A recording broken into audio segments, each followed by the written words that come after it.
अकल्पनीय प्रतीत होता। ईरान पहले से कहीं ज्यादा कमजोर है और इजराइल पहले से कहीं ज्यादा मजबूत है। अब तक इस अभियान की यही मुख्य बात है। मैं कहना चाहता हूं कि हमारे लिए अभी भी कुछ और लक्ष्य हैं जिन्हें हमें हासिल करना है, और हम उन्हें या तो समझौते के जरिए या फिर लड़ाई फिर से शुरू करके हासिल करेंगे। और हम किसी भी पल लड़ाई फिर से शुरू करने के लिए तैयार हैं। हमारी उंगली ट्रिगर पर है। आप जानते हैं, अमेरिका और ईरान के बीच 2 हफ्ते का युद्ध विराम घोषित हुआ है। और ईरान के बीच नहीं, हमें आखिरी पल में कोई हैरानी नहीं हुई। और मैं ये जोर देना चाहता हूं कि ये युद्ध का अंत नहीं है। ये युद्ध के सभी उद्देश्यों को हासिल करने की दिशा में एक कदम है। ईरान बातचीत में तब आ रहा है जब वो पहले से अधिक कमजोर और पिटा हुआ है।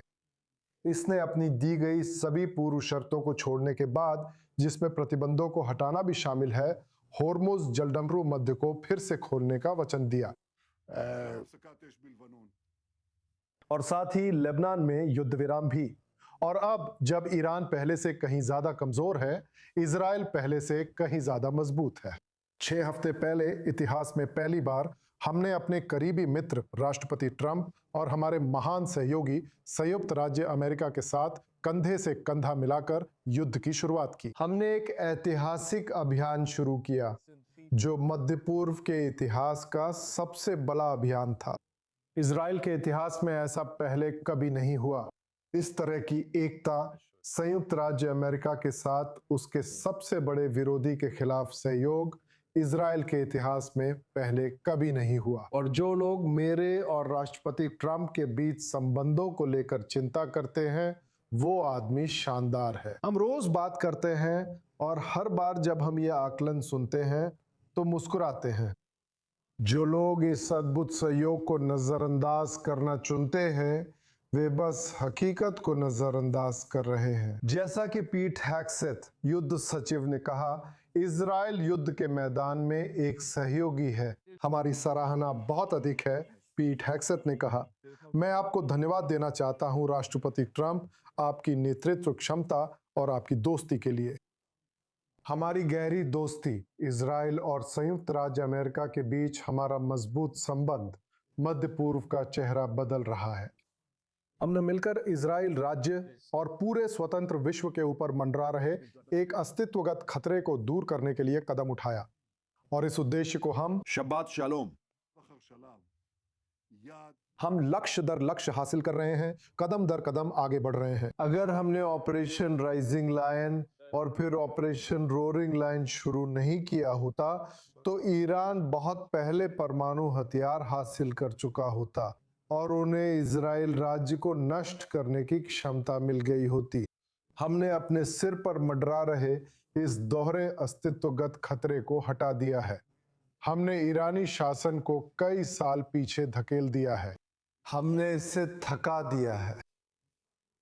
हमने इसकी मिसाइल उत्पादन क्षमता को नष्ट कर दिया है। हमने न केवल मौजूदा मिसाइलों को नष्ट किया, बल्कि उन फैक्ट्रियों को भी नष्ट कर दिया जो उन मिसाइलों का निर्माण और उत्पादन करती थी। और वे बस वही दाग रहे हैं जो उन्होंने पहले से बना रखा है, लेकिन वे नई मिसाइलें नहीं बना रहे हैं। हमने परमाणु कार्यक्रम, परमाणु अवसंरचना सुविधाओं को काफी हद तक कमजोर कर दिया है। हमने अतिरिक्त परमाणु वैज्ञानिकों को खत्म कर दिया है, जो राइजिंग लायन में मारे गए पिछले वैज्ञानिकों की कतार में शामिल हो गए हैं। जैसा कि ट्रंप प्रशासन के वरिष्ठ अधिकारियों ने आज कहा, संवर्धित यूरेनियम को या तो समझौते के जरिए या फिर लड़ाई फिर से शुरू होने पर हटा दिया जाएगा। इस मुद्दे पर हमारी पूरी सहमति है। मैंने IRGC की वित्तीय ढांचा, स्टील, पेट्रोकेमिकल्स को नष्ट कर दिया है और रेलवे, हमने इस पूरी व्यवस्था को नष्ट कर दिया है। सैन्य बुनियादी ढांचा, नौसेना, ईरानी नौसेना, दर्जनों विमान, मिसाइल साइट्स और मुख्यालय। हमने शासन के दमन तंत्र को बुरी तरह चोट पहुंचाई है। हम उन्हें हर जगह निशाना बना रहे हैं। उनके पास छुपने की कोई जगह नहीं है। हमने तानाशाह खामनेई से लेकर आरजीसी दूतावासों के शीर्ष कमांडरों तक वरिष्ठ अधिकारियों को खत्म कर दिया है।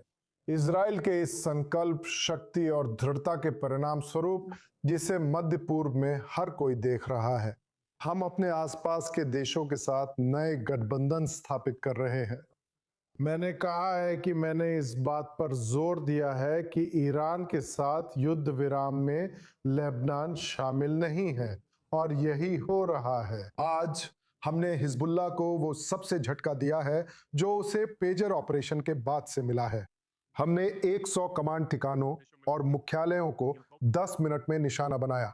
उन्हें यह पता ही नहीं चला कि उत्तरी इजराइल के निवासियों के साथ क्या हुआ। हम उत्तरी इजराइल में सुरक्षा वापस लाने के लिए दृढ़ संकल्पित हैं। हमने अपनी सीमाओं के काफी पार गहराई तक एक बफर जोन स्थापित किया है। लेबनान में, सीरिया में, गाजा में हमने गाजा पट्टी के क्षेत्र को 50-50 हिस्सों में बांट दिया है। कोई भी इजराइल के नागरिक, कोई भी जो इजराइल की महत्वपूर्ण उपलब्धियों को, इजराइल के सैनिकों की उपलब्धियों को नजरअंदाज करने की कोशिश करता है, उन्हें कम आंकता है।